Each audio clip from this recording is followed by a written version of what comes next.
doors become the conduit of a killer.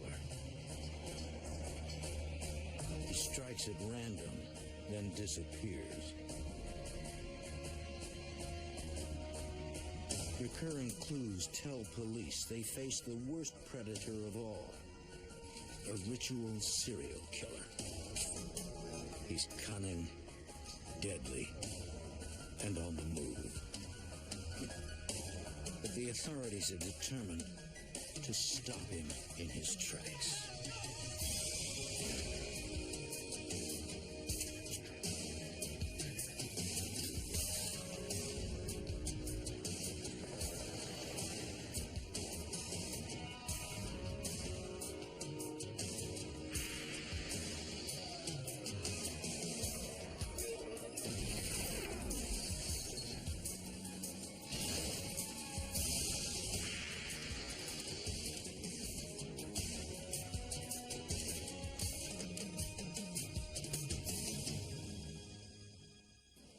More than 200,000 miles of train track crossed the United States.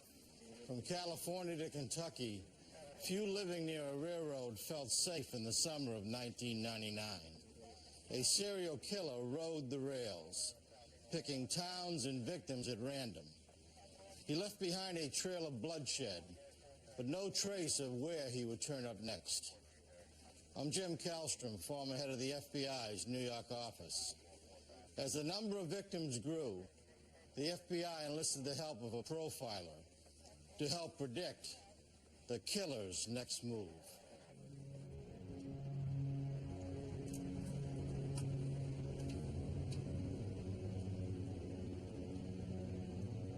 On December 17th, 1998, in West University Place, Texas, a young woman called the police from outside the house of a friend she worked with.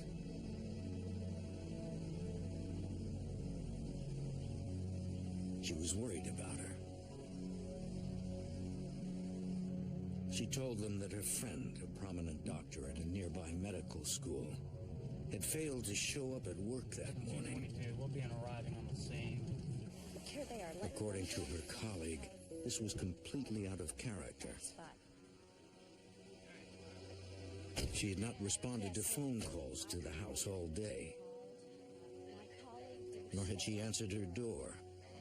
When we hung up, everything was fine. She said she'd see me tomorrow, and nothing out of the ordinary, and that was yesterday. The colleague was sure that something was wrong. It's just not her to do this. I'm just very concerned about it. The doors and windows of the house were locked. From the outside, everything seemed normal. It's just not her in this important day. The officers found that the garage door was unlocked. And inside, the door to the house, wide open. Jewelry on the floor suggested a robbery.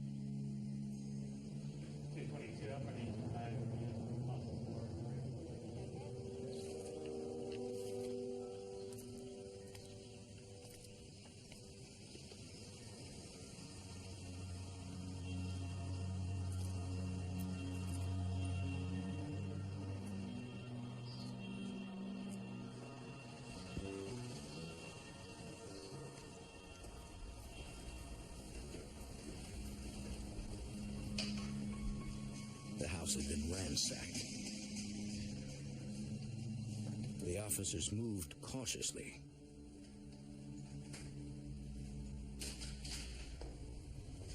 An intruder could still be inside.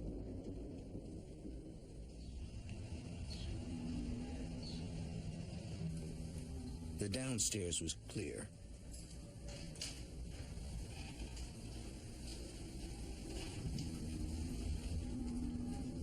But a trail of clothes led to the second floor.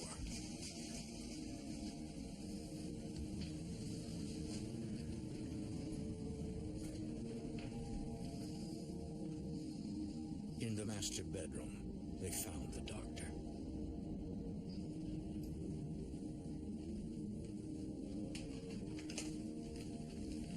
She had been brutally murdered.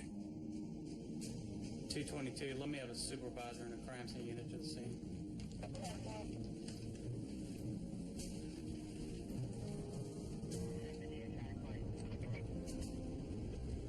Detective Kenneth Maha responded to the scene.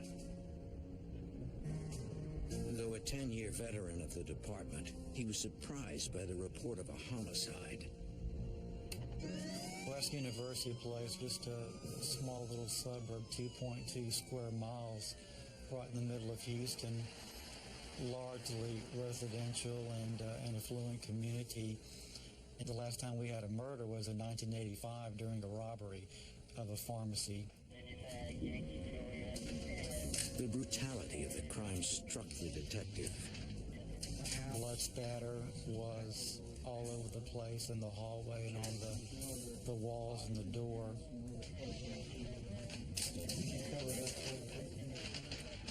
The body was completely covered except for one arm sticking out and her two legs.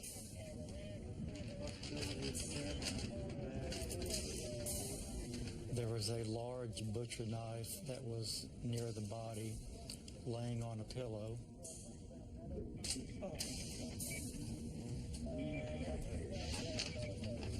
Investigators also recovered a heavy, blood-spattered blunt object nearby. Both were weapons of opportunity the killer found in the house.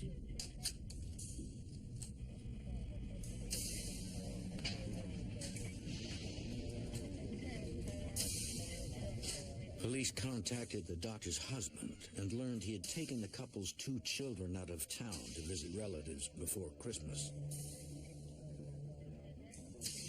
They'd been gone for several days. The victim had work obligations to take care of that week, so she was not able to travel with him. Take a look, it's over here. Evidence suggested that the killer had taken his time in the house. He tore open Christmas gifts and rummaged through the victim's belongings. The contents of her purse were spilled out, and her driver's license was clearly left out and displayed. It was quite strange to see it like that.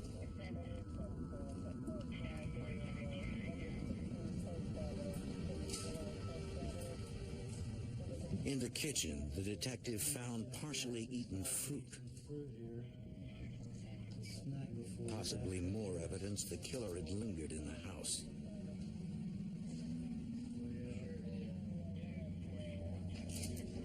He also found the keys to the victim's Jeep.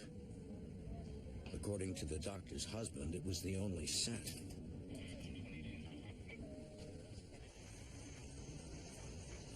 In the garage, there were no foreign fingerprints at the suspected point of entry. But on a workbench, investigators found the broken cover of a steering column next to some pry tools.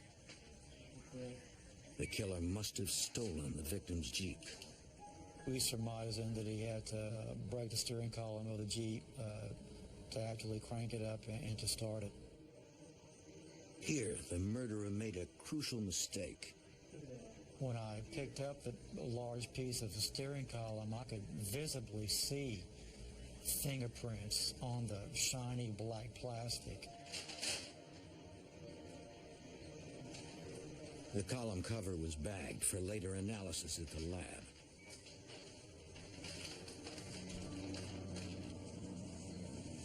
At autopsy, the medical examiner determined cause of death: multiple stab wounds and blunt force trauma to the head. The victim had been sexually assaulted.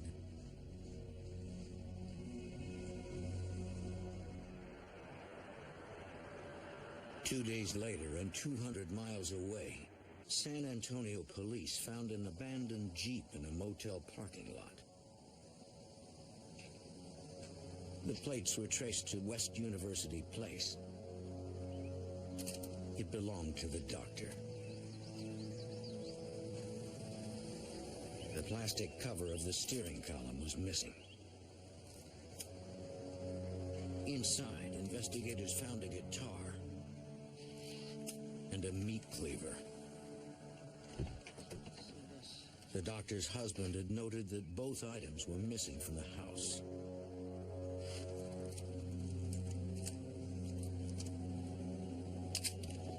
Someone had hotwired the Jeep in a hurry.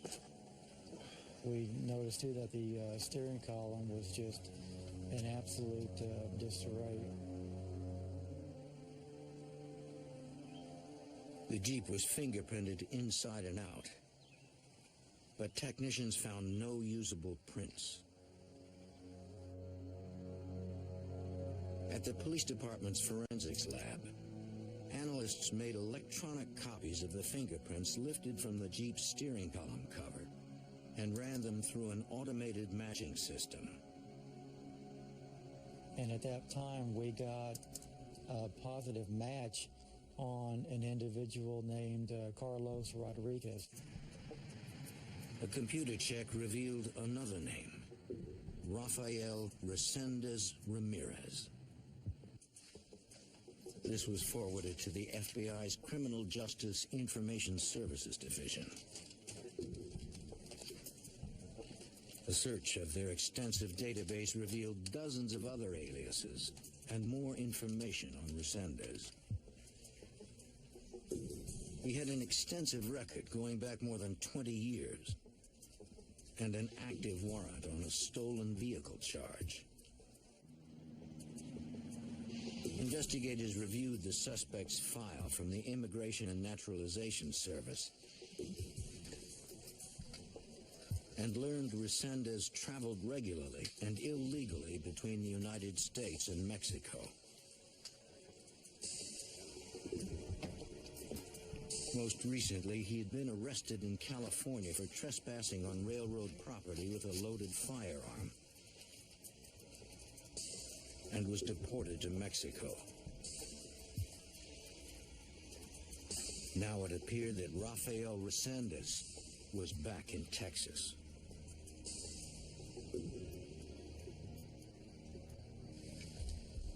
His transient lifestyle would make him difficult to find. Detective Maha searched the suspect's records for a place to start and found the name of the fugitive's sister. She lived in Albuquerque, New Mexico. In a prearranged phone conference, Maha spoke with her at the Albuquerque Police Department.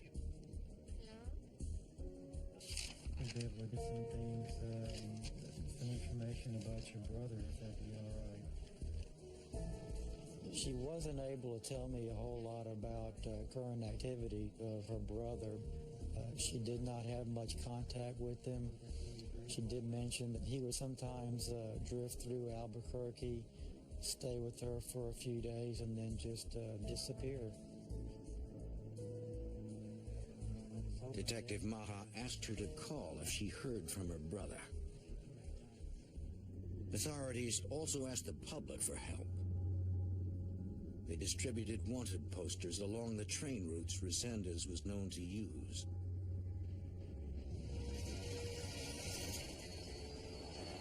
Dozens of tips turned up nothing.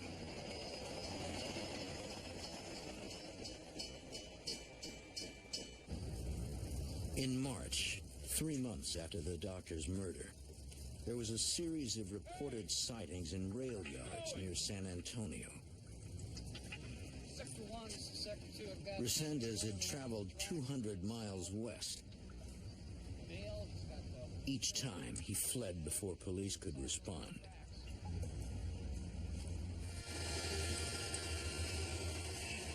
The suspected killer was still on the move, hopping trains and eluding authorities.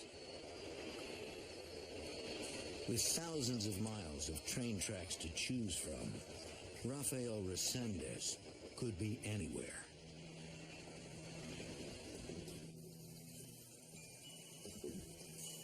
Five months after the doctor's murder, and only 90 miles away in Weimar, Texas, members of a local church went to check on their pastor He and his wife had not been at church that morning. Door's wide open. Pastor! Pastor!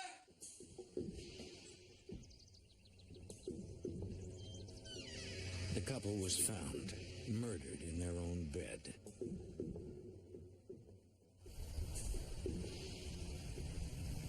Weimer's a small town. Murder is nearly unheard of.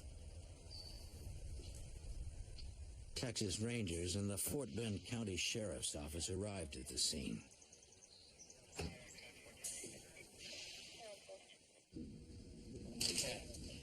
The preacher and his wife had been bludgeoned to death with a sledgehammer, a weapon of opportunity taken from their garage. Money and valuables lay in plain sight. Robbery was clearly not the motive.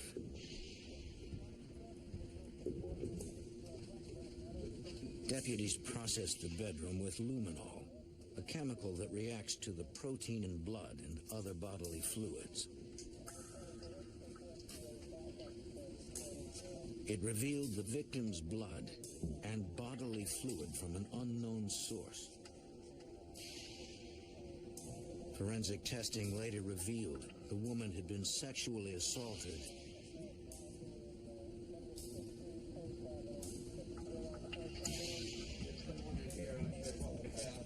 It appeared that after the murders, the killer had lingered at the crime scene.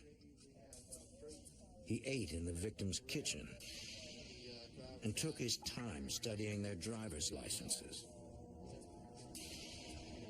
The investigators at the scene were unaware of the West University Place murder, but not for long. Home improvement project you want to do? Take it on. Waste Management's new Bagster can take on the waste. The Bagster dumpster in a bag can handle as much renovation waste and debris as you can throw in it. Cabinets, sinks, clutter. Up to 3,300 pounds worth. Schedule a pickup from Waste Management. In May 1999, Texas authorities were on the trail of a fugitive, Rafael Resendez. Fingerprints implicated him in the murder of a doctor in West University Place. 4 months later, a preacher and his wife were found beaten to death in their home in Weimar. The couple's red pickup truck was missing, probably stolen by the killer. Police put out an APB for the vehicle. At the Department of Public Safety, investigators from the Texas Rangers were troubled by the crime scene. The evidence in the house, partially eaten food and displayed ID cards, suggested a ritualistic killer. The Rangers contacted the FBI's Houston field office to get the opinion of a criminal profiler, Special Agent Mark Young. You have in a crime scene a lot of messages, a lot of forensic evidence, and a lot of behavioral evidence. You can pick up not only the forensics, the fingerprints, the DNA, the hairs and fibers, and those types of things, but you can also get a look into the offender's behavior. The way he commits that crime is unique. It's different than any other offender. Young noted that this killer acted with extreme rage, but no sign of panic. What really struck me behaviorally was this offender, unlike a lot of others, spent an incredible amount of time in that house going through everything. Profilers can analyze a killer's behavioral choices in an attempt to reveal details about him. Displaying the victim's ID cards might be an act of domination, as if he wanted details about the lives he had taken. One of the Texas Rangers Young spoke to had seen something like this before. He realized, because he had some knowledge of the case in West University, that some of the same types of things had happened. And he said, hey, guys, could this be connected? Not only are we looking at some MO that seems similar, but we're looking at behavior, this ritualistic behavior, or what we call sometimes signature of an offender. If there was a connection between the two cases, the forensics lab would find it. One of the advantages we had is that we had forensic evidence in both places. We had fingerprints and DNA evidence in the West University case. We also had DNA evidence at the Weimar location. DNA analysis revealed that the bodily fluid recovered in both cases matched. The same man sexually assaulted both women. Since the first victim's Jeep had been recovered, investigators wondered how the killer got to the second crime scene.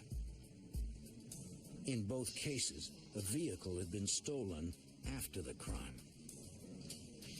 That would have meant, traditionally, that somebody had to bring the person there, or that they were somebody from close by. Young studied the case file of suspect Rafael Resendez. There was information already in that fugitive investigation indicating that Resendez got around by train. According to the file, there were train tracks 50 yards from the doctor's house in West University Place. We turned around and looked. There's a train track immediately across the street from the Weimar location.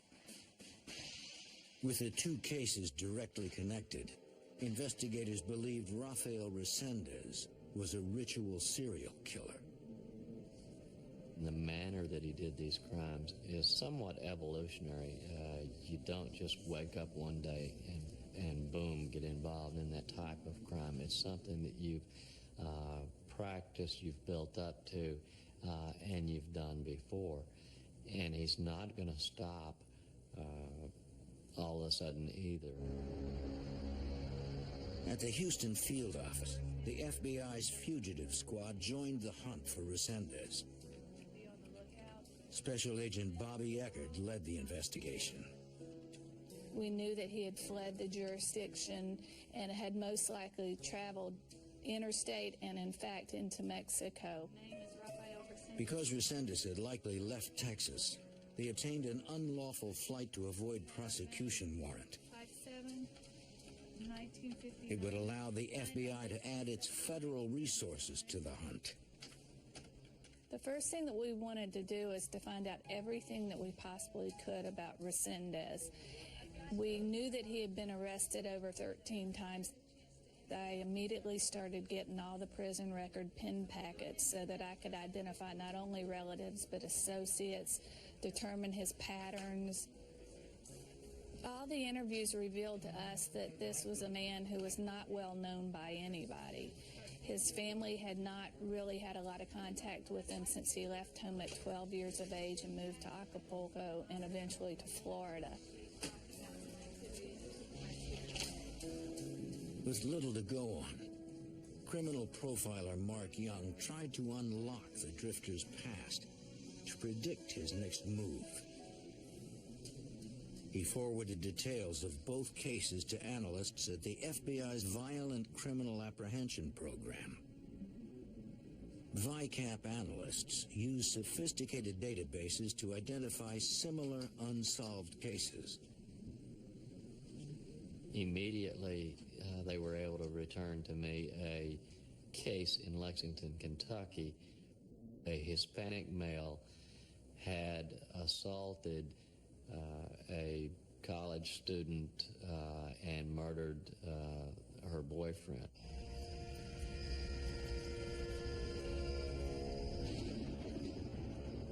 this happened late at night in 1997 near the railroad tracks where these two had been walking. The male was killed by his skull being crushed by a rock, and the female was sexually assaulted. She was also physically assaulted, pretty severe injuries.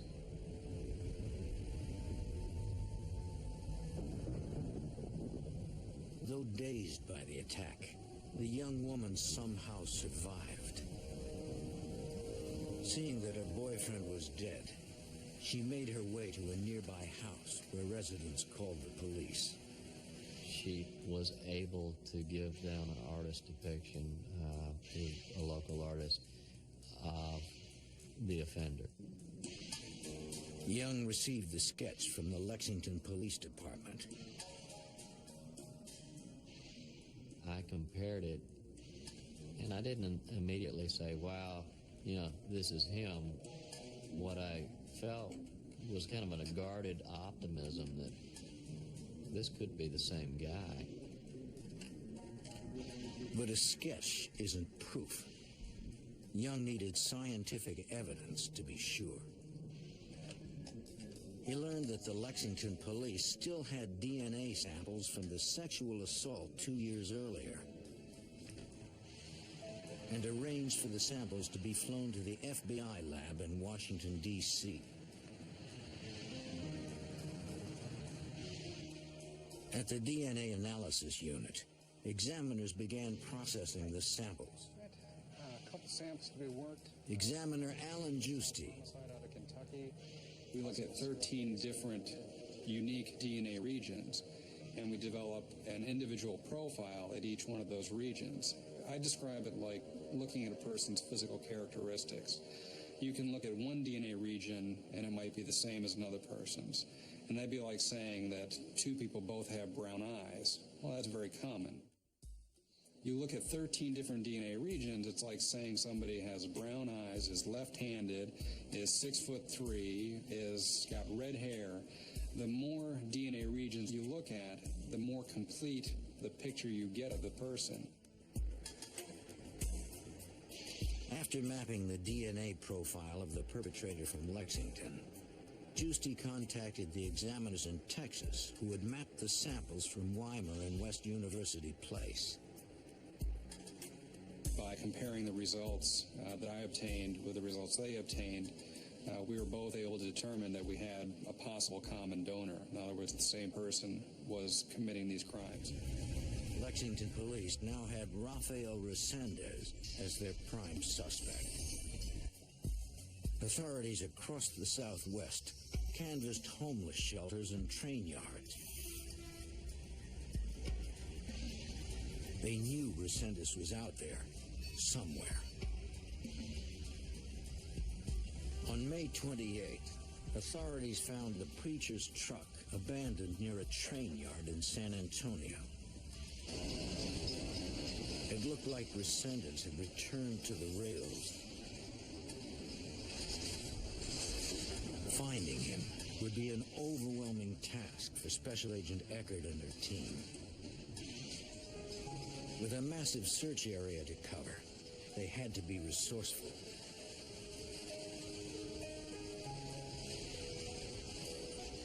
One way we handled this is we developed a small wanted poster that we gave to the people that frequently rode the railroads. Agents and railroad police responded to hundreds of sightings.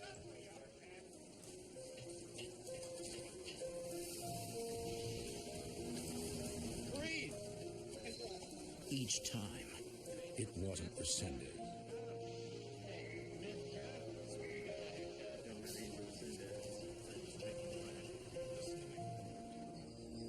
So far, it seemed the only way to track Resendez was to follow a trail of bodies.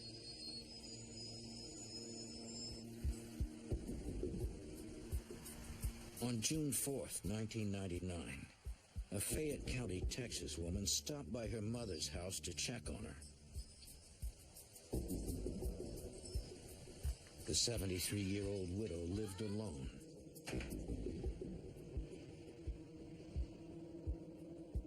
The house had been ransacked. There was no sign of her mother. As she searched each room, her panic rose.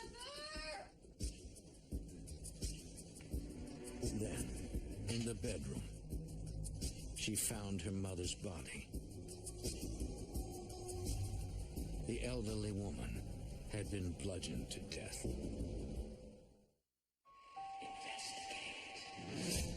Tuesday on an all-new Cuff Me If You Can. 20 years ago, my addiction led to a drug. In 1999, agents were on the trail of Rafael Resendez, linked to 4 murders in Texas and Kentucky.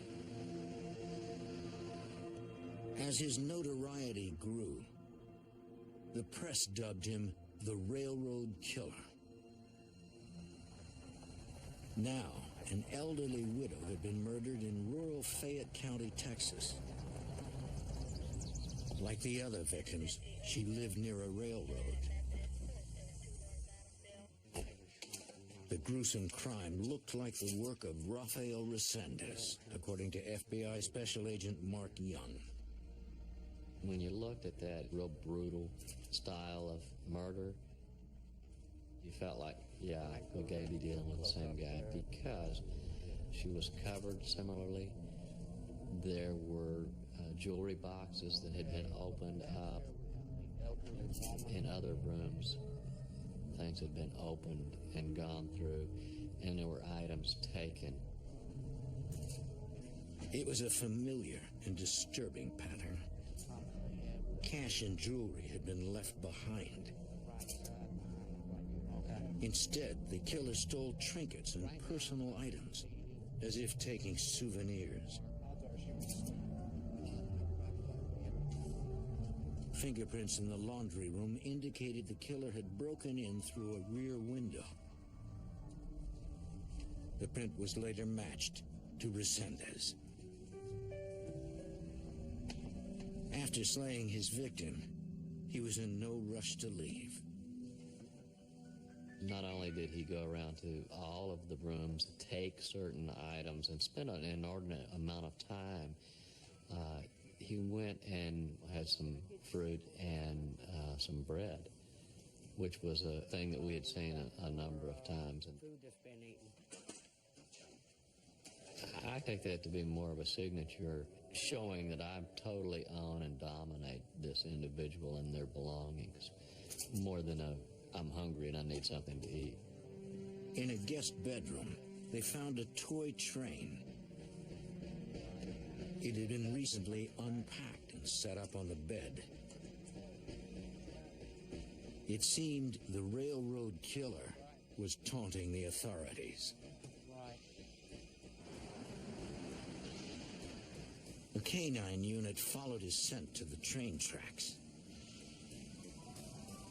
From there, the trail went cold.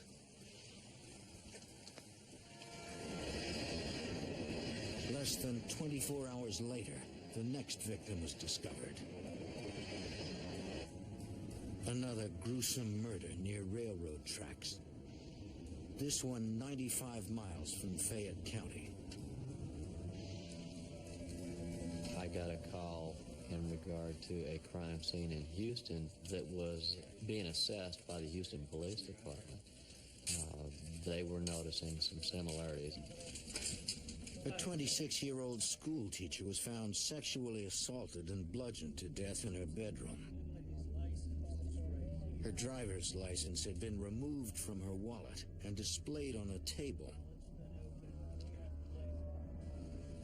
Like the other victims, she lived near railroad tracks. The teacher's car, a white Honda sedan, had been stolen. Later DNA analysis confirmed Resendez had assaulted the woman. Now he was killing at a much faster pace. One of the concerns we did have was that this guy was going to evolve into what we call a spree killer. A lot of times in the past, we've had serial killers, Ted Bundy, for instance, that the pressure got so great that they went into a spree mode, and that is they began to kill a number of victims with really no cooling off period.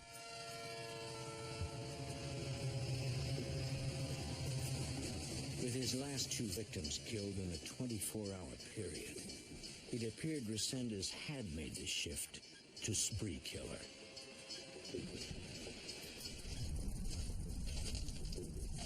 On June 6th, a rail yard worker spotted the fugitive in Flatonia, Texas, halfway between Houston and San Antonio.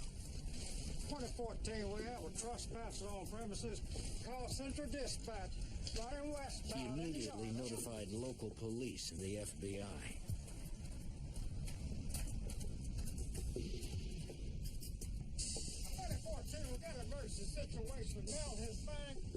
Once again, Resendez slipped away.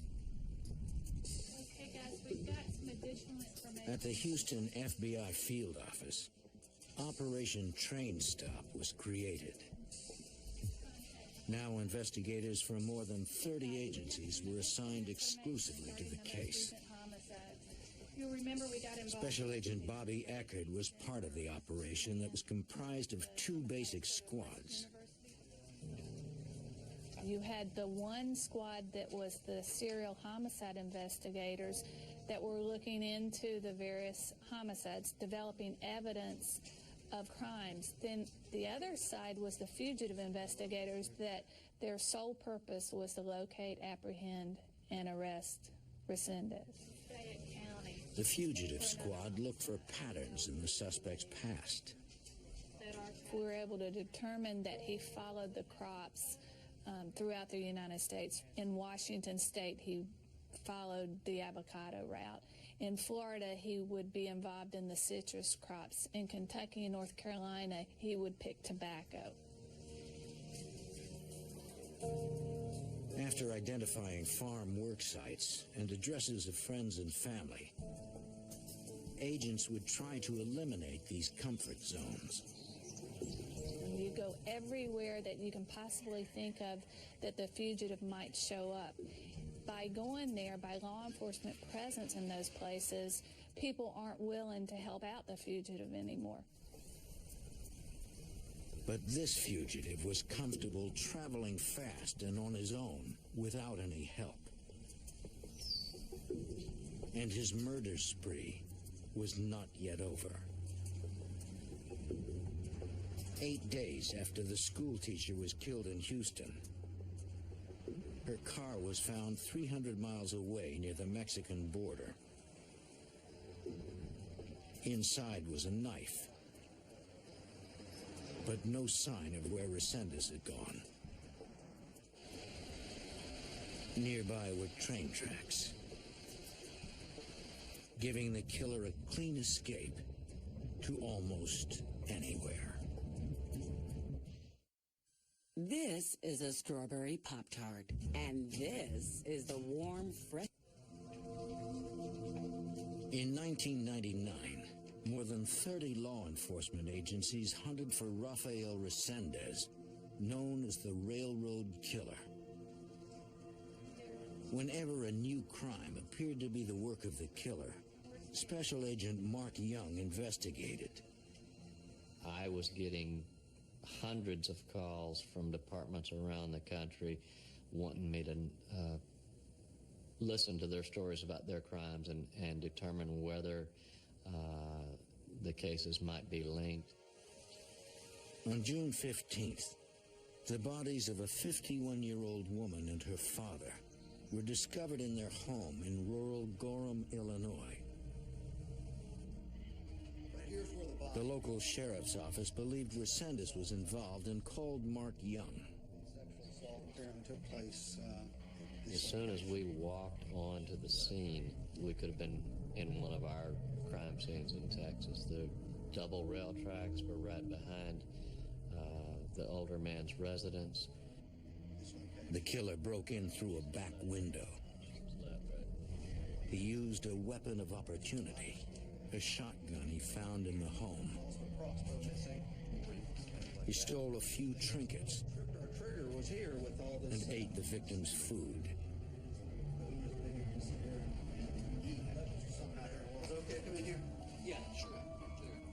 But this time the killer had added something new, a statement scrawled on the wall.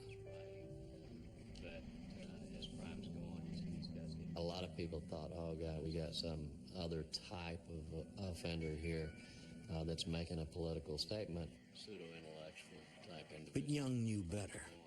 He had reviewed the fugitive's prison file, including his correspondence. And he fantasizes that he had been writing political messages and letters that we were able to view in the past. We've been reviewing his prison impact. That was even further indication to me that it's the same offender, because this now is the rest of his fantasy coming out. In his own mind, Resendez was a deep political thinker. But authorities knew he was a vicious predator. He was tied up in this chair. She was draped across the coffee table. They believed he got to Gorham on a train and left in the victim's car, which was recovered the next day 60 miles south near the Kentucky border.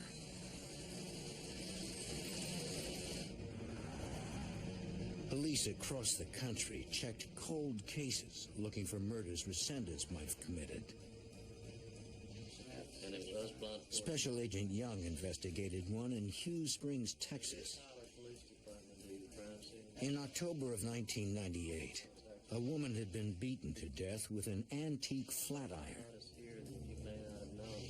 Though unsolved, the murder had been thoroughly investigated and documented.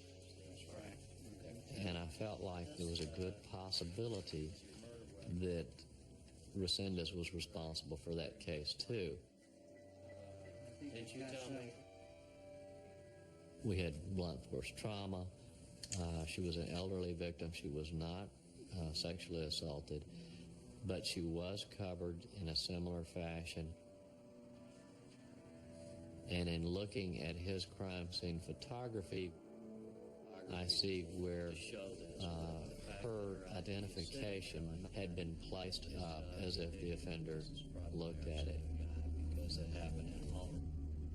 Because the spree killer could be anywhere, the FBI placed Rafael Resendez on their 10 most wanted fugitives list. His mugshots were posted with 30 different aliases. Special Agent Bobby Eckert hoped it might shake new leads free. What this does is it raises the awareness of the case, the fugitive status, and it also allowed for us to offer up to $50,000 for the successful apprehension of Resendez. News of the Resendez case swept through the country. On heightened alert, agents and police searched hundreds of freight trains and train yards. It was as if Resendez had disappeared. The fugitive was deceptively smart and incredibly dangerous. He could move across the country easily and slip across the border at will. What we were trying to let people know was this is not some railroad hobo or bum that doesn't have any sense traveling around. This is a guy with a good IQ that knew how to evade law enforcement, that we needed a lot of assistance in capturing. This is a guy that was attacking innocent people in their sleep, and there was nobody really safe. The reward for the fugitive's capture climbed to $125,000. Calls came in from all over the country. In late June, Resendez was spotted at a homeless shelter in Louisville, Kentucky.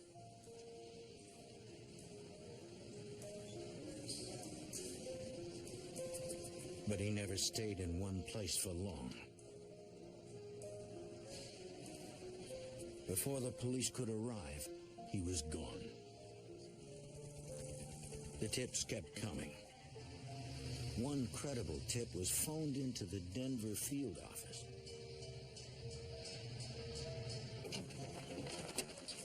The caller reported seeing Resendez at a house in Commerce City, Colorado.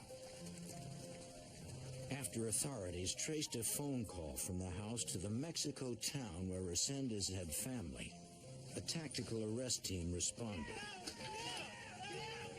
and moved in for the capture. The shocking crimes you know. 7 months into the search for Rafael Resendez, an arrest team raided a house in Commerce City, Colorado.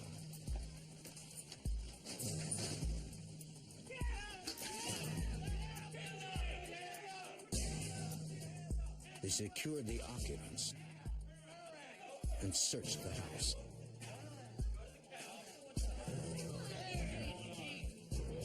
But Resendez was nowhere to be found. And authorities later determined the tip was a case of mistaken identity. Texas Rangers and the FBI agents kept in contact with the fugitive's sister in New Mexico. She assured them that she had not heard from her brother, but promised that if he called, she would contact them. I'd like to take a look at these photographs. In Mexico, bounty hunters were after him. Resendez was running out of places to hide.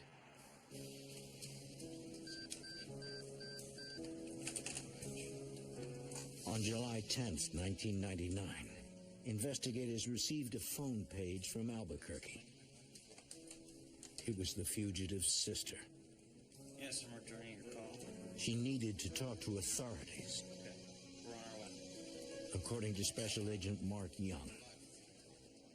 There were relatives in Mexico that were being approached by law enforcement, by bounty hunters, by curiosity seekers. So Lopez, thank you for the page.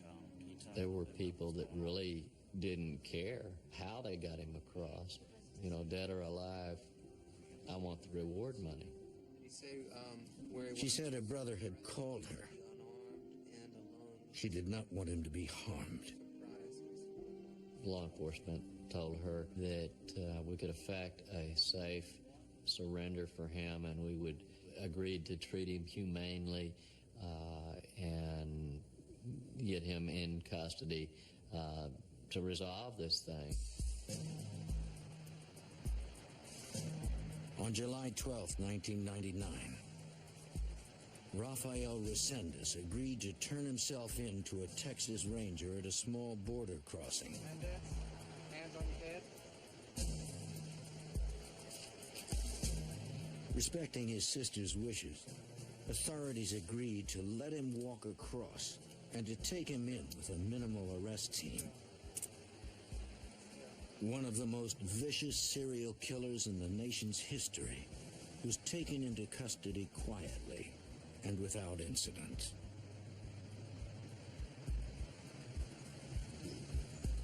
In follow-up interviews with Mark Young, Resendez would confess to a total of 13 murders, 4 of them not yet connected to him by authorities. He could recall in incredible detail crimes that occurred several years before. After discussions with him, I would contact the jurisdictions that had primary control of the investigations that he was referring to. And we resolved 2 homicides in Florida, Marion County, Florida, 1 in Colton, California, and 1 homicide in Barrow County, Georgia. You tell me the train. The question in everyone's mind was why. In the interviews, Resendez made the sickening claim that he killed to wipe out evil. Yet among his victims were a doctor, a preacher and his wife, a teacher, and elderly people. Did you murder? All upstanding citizens, well loved by their families. The search for Rafael Resendez took 8 months and cost hundreds of thousands of dollars. In court, he attempted to use an insanity defense to explain his crimes. But in May of 2000, he was found guilty of first-degree murder. 4 days later, Rafael Resendez was sentenced to death.